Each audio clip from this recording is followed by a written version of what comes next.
So hello champions, आप सबका बहुत बहुत हार्दिक स्वागत है प्रियसर विद्यापीठ यूट्यूब चैनल के ऊपर। माइसेल्फ प्रियेश पटेल।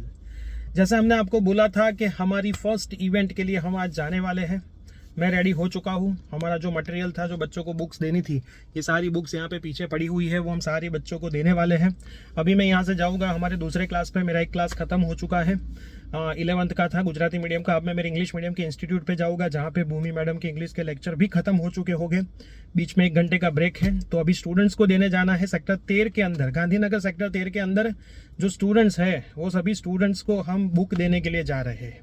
तो अभी हम डायरेक्ट भूमि मैडम को पिक करेंगे, है ना। हमारे एक वीडियोग्राफर है, उसको भी एक पिक करेंगे और फिर जाएंगे सीधे बच्चों के वहाँ पे बच्चों को बुक देने के लिए। तो चलिए अब लेने जाते हैं भूमि मैडम को। सो फाइनली हमने मैम को भी ले लिया है, पीछे हमारे स्मित भाई को ले लिया है ना। अब हम वेट कर रहे हैं बच्चों का। यहाँ पे बच्चे अभी आएंगे, टीचर का भी वेट कर रहे हैं, जो टीचर के साथ मिलके हम ये करने वाले थे। अब जाएंगे अंदर, स्कूल में दिखाएंगे कौन से बच्चे हैं, क्या कर रहे हैं, कैसे हम उनको बुक देंगे, है ना। तो आगे चलते हैं।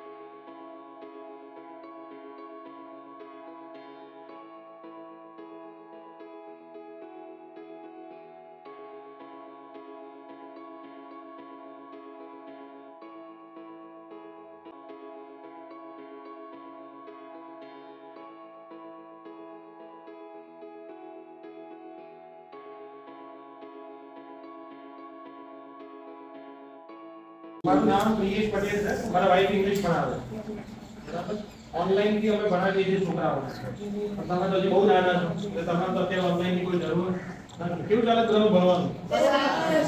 બહુ સરસ। તો આજે તમને બુક્સ મળવાની છે, તો સારું શીખવા મળ્યું છે, તો રેગ્યુલર આપવું, સરોનું સન્માન કરવું, તમારા ગુરુ છે બરાબર। અને ક્યારેક જીવનમાં બહુ મોટી પોસ્ટ ઉપર પહોંચી જાઓ તો તમારા સરોને યાદ કરવા બરાબર। તે જ સાહેબોની સાથે શું હોય છે, ગુરુદક્ષિણા। તમારે 8મા ધોરણમાં છો તો અત્યારથી પાયો પાકો કરવો પડશે, નહીંતર 11-12માં તમારું બેસિક કાચું રહેશે ને તો તમને બહુ તકલીફ પડશે। તો પછી કેવું થશે કે આર્ટ્સમાં જતું રહેવું પડશે, કોમર્સમાં। સાયન્સ લેવા માટે 8મું તમારું બેસિક છે। 8, 9, 10માં સારા માર્ક આવશો, સારા એટલે 70 પ્લસ હોવું, એટલા તમે લાવો તો 11-12માં તમે સારું રિઝલ્ટ આપી શકો। સરે કીધું કે 11-12ની તમારી ભણવાની જવાબદારી અમારી આખી ટીમ લેશે, પણ તમારું સારું રિઝલ્ટ હશે તો એના માટે તમારે સર જે મહેનત કરાવે છે, રોજ મહેનત સરસ રીતે કરવાની। અને તમે જેવી જગ્યાએથી આયેલા છો એવી જગ્યાએથી અમે પોતે પણ એવી જગ્યાએથી આયેલા છે।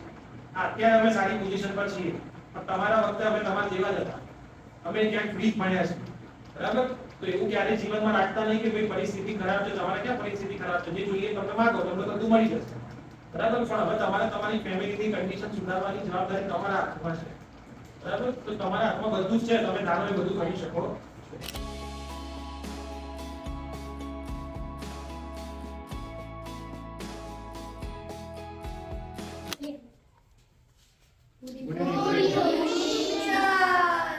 क्या स्टैंडर्ड में છો? 6। तो जो बेटा મારું નામ પ્રિયેશ છે, મેમનું નામ ભૂમિ મેમ છે, જે ભાઈ છે એનું નામ સ્મિત છે। સરે મને કીધું હતું કે તમારે બુકની રિક્વાયરમેન્ટ છે, તો આજે તમને એક બુક મળવાની છે। દર મહિને આપણી મુલાકાત થશે। તમને ક્યારે પણ કોઈ પણ સ્ટેશનરીની કઈ બુકની જરૂર હશે તો એ અમારી તરફથી તમને પ્રોવાઈડ કરવામાં આવશે। તો તમારે હવે એક જ કામ કરવાનું છે, શું? અહીં જે સરો ભણાવે, જે મેમ ભણાવે એમનું સન્માન કરવાનું, અને એ જે કે એટલું ઘરેથી તૈયાર કરવાનું।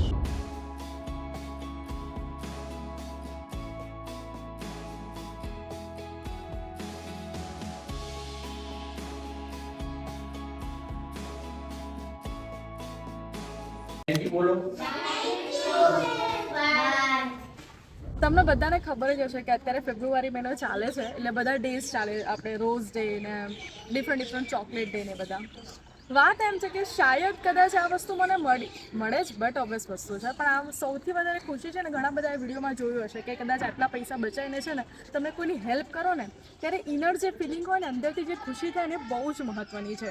અને આજ એવી જ ખુશી મને થઈ રહી છે કે મેં એવા બાળકોને, મતલબ એ જેન્યુઅલી લોકો એવી કન્ડિશનમાં આવે છે કે જેમને પ્રોપર એજ્યુકેશન નથી જ મળે એવું।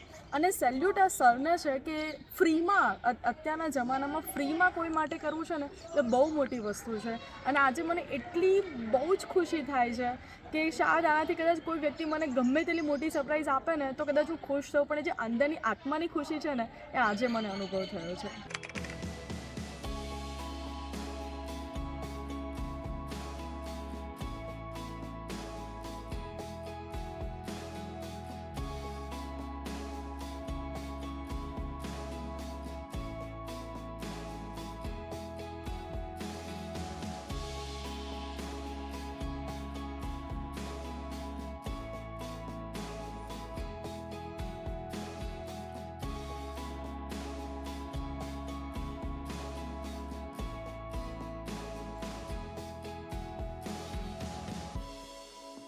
ભાઈ તમે લોકો જે ધોરણમાં ભણો છો બરાબર, અમે લોકો છોકરાને ભણાવીએ છીએ, ફરક એટલો છે કે તમે અહીંયા બેસીને ભણો છો, અમે લોકો બેન્ચીસ પર છોકરાને ભણાવીએ, પણ હવે તમારે અહીંથી ત્યાં પહોંચવાનું છે, કેવી રીતે પહોંચી શકશો?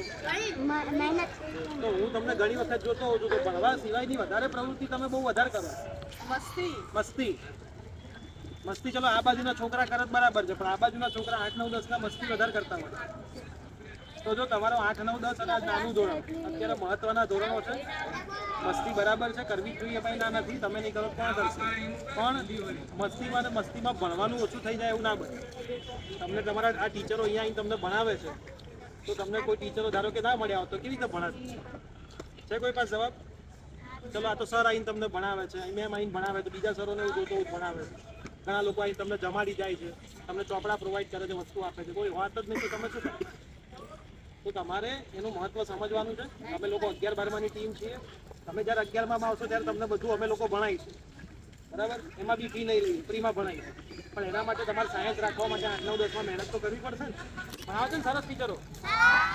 આવે છે ને? હેરાન નથી કરતા ને ટીચરો? ભણાવજો.